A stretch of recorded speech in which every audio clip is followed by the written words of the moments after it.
পাশের বিল্ডিংটাতেই হচ্ছে আমার ক্লাস, ইংলিশ ভার্সন বিল্ডিং 1 নম্বর বিল্ডিং, 7 তলায় ছিলাম আমি।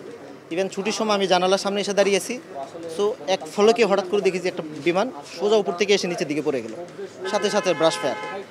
ইন দ্য মিন টাইম আমরা এখানে যতজন ছিলাম সবাই অ্যাট এ টাইম বিল্ডিং থেকে সবাই নেমে, ওখানে যা যা ছিল আশেপাশে আমাদের ছাত্ররা ছিল, সবাই মিলে যতটুকু। আর তখন ছুটি হয়েছে ওদের এক্স্যাক্টলি 1টায়, আর বিমানটা ক্র্যাশ করেছে হচ্ছে আপনার 1:13-14 এর মাঝখানে সময়।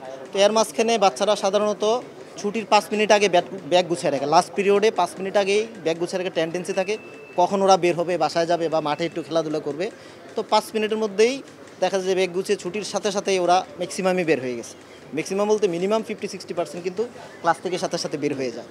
আর যাদের গার্ডিয়ান আসার জন্য অপেক্ষা করে, কিছু কিছু স্টুডেন্ট এখানে অপেক্ষা করে।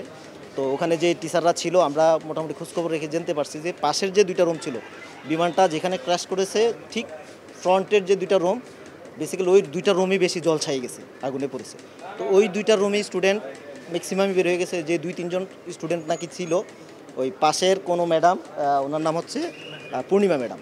ওই যে পূর্ণিমা ম্যাডামের স্ট্যাটাস থেকে ওনার সাথে জানতে পারলাম যে 2-1 জন ম্যাডাম যে বাচ্চারা ছিল তাদেরকেও নাকি পাশের রুমে নিয়ে গেছিলো। পরবর্তীতে এখানে অন্যান্য রুম থেকে এসে যারা বসেছে ইফেক্টেড হয়েছে তারাই। কতজন এই সংখ্যাটা এখন এক্স্যাক্টলি বলা যাচ্ছে না। পরবর্তীতে ওখানে কতজন ওই রুমটাতে অপেক্ষা করেছে গার্ডিয়ানদের জন্য এক্স্যাক্টলি হচ্ছে এই যে আলটিমেটলি যে অনেকেই যে এত বড় একটা সংখ্যা বলছে, এই সংখ্যার সত্যতা আসলে আপনারা আমরা কলেজের পক্ষ থেকে যদি ফুল ওভারভিউটা আমরা দিতে পারি তখনই জানতে পারবেন। হ্যাঁ, তো এখানে কমিটি করা হয়ে গেছে অলরেডি, আপনারা শীঘ্রই এটা জানতে পারবেন। ভিতর দিয়ে তো আর ঢোকা যাচ্ছে না ফ্রন্ট সাইড দিয়ে। আমরা কি করেছি, পাশের যে গ্রিল, এই গ্রিল ভেঙে টিচার আর স্টুডেন্টের গ্রিল ভেঙে নিচতলায় যারা ছিল আমরা ওইখানে ইনস্ট্যান্ট 10-12 জন স্টুডেন্টকে পেয়েছি নিচতলায়। এই নিচতলার বাচ্চাদেরকে পেয়ে আমরা বের করে নিয়েছি। তারপরে দোতলায় আমাদের স্টুডেন্টরা যারা বিএনসিসির রোভার স্কোয়াডের, ওরা উপরে উঠে গেছে। উপরে উঠে আমাদের কিছু সংখ্যক বাচ্চা উপর থেকে বের করছে। Even in the mid time 5 মিনিটের মধ্যে আবার আর্মির লোক চলে আসছে।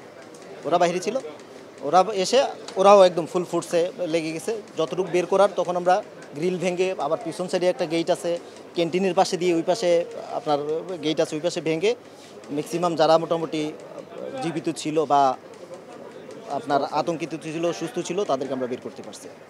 দীর্ঘ সময় বলতে যে বিমান যে ক্র্যাশ করছে তখন তো একটা বিমান কিন্তু আলটিমেটলি মাটির গর্ত করে কিন্তু ভিতর দিকে চলে গেছে, আপনারা দেখছেন কিনা।